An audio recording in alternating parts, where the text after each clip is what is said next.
The city greeted the morning with its usual chaos: cars honking, heels tapping against pavement, and people racing the clock. Sunlight slipped shyly between the tall glass towers, but in the middle of all that polished rush, sat a man who owned half the skyline, and none of the peace that should have come with it. Ethan Miles, billionaire, visionary, headline favorite. A man who could buy anything except a quiet moment with himself. And today, wrapped in a plain jacket and worn jeans, he pulled an old rental car into a small corner restaurant called Maristine.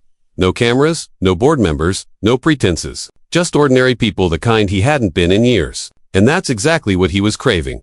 If you believe in kindness, second chances, and the magic hidden in simple human connections, then pause for a moment, like, share, and subscribe to Whispers of Kindness, because this story might remind you that even the richest life can feel empty, until one small act changes everything. Ethan had spent years building empires: tech, real estate, global ventures. His schedule was a blur of meetings, dinners, and polite applause. But behind every triumph was a silence that grew heavier with time. Friends had drifted, family memories felt distant, and somewhere along the way, he'd lost touch with the warmth of ordinary life. After a sleepless night and a suffocating board meeting, Ethan did something unusual. He disappeared for just a day. No assistant, no security, no luxury, just Ethan. Maristine was small, but it pulsed with life. Jazz hummed through the air. The walls were decorated with photos of smiling customers, like snapshots of happiness that never aged. He sat beside the window, where sunlight warmed the white tablecloth, and for the first time in months, he felt his shoulders loosen. A young waitress approached him, her smile genuine, not practiced. Her name tag read Leia. A few soft strands of hair had escaped her bun, framing a tired but gentle face. Her voice held warmth, but also fatigue. The kind that comes from carrying more than just trays. Ethan ordered a medium-rare steak and watched her glide through the crowded diner. Even in the rush, she moved with calm precision, though something in her eyes hinted at worries she tried to hide. As he waited, he noticed the small things he'd forgotten to see. A couple sharing an inside joke. A child clapping his hands at a plate of pancakes. An old man sipping coffee like time owed him a favor. Life simple, unpolished, human. The life he had drifted away from. When Leia returned with his food, he thanked her, and she smiled, though her fingers trembled slightly as she set the plate down. The steak was perfect, but Ethan barely tasted it. His attention kept drifting toward Leia.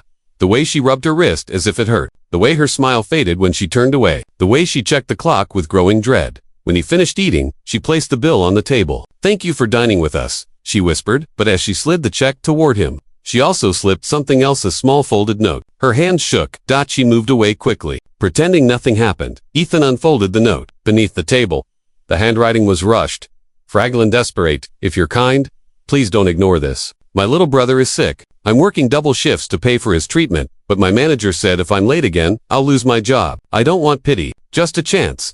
Ethan sat frozen. Those words pierced right through the layers he'd built around himself. Memories of his own mother surfaced, working late nights after his father passed, her hands rough but her heart gentle, and the stranger who once helped them when no one else would. He looked toward Leia again. She wiped tables, fighting to hold herself together. He left a tip far larger than the meal, not to flaunt wealth, but because in that moment, money suddenly felt small compared to what she carried. As he prepared to leave, he saw the manager quietly scolding her. Her shoulders tensed. Her eyes shimmered with exhaustion and shame. Ethan walked out, but her note stayed with him. That night, he couldn't sleep. He kept thinking about how a small act of courage, a simple handwritten plea, had shaken him awake. So the next morning, Ethan returned, but not as the anonymous man in old jeans, as Ethan Miles, the man the world knew. When Leia saw him, she nearly dropped her tray. Her face paled with shock, but Ethan offered a gentle smile and asked to speak with the manager. Within minutes, the entire diner held its breath. Ethan didn't raise his voice. He didn't threaten. He simply asked questions about Leia's work, her performance, the manager's behavior. And then, calmly, he said the words that changed everything. "I'll be purchasing Maristine." Silence. Stunned faces. Leia stood frozen.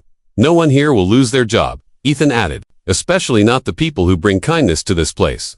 When he offered to cover her brother's treatment and handed her a secure employment letter, she burst into tears. The kind of tears that come from finally feeling safe. Ethan didn't wait for gratitude. He simply said, "You reminded me of something I forgot. What it means to be human."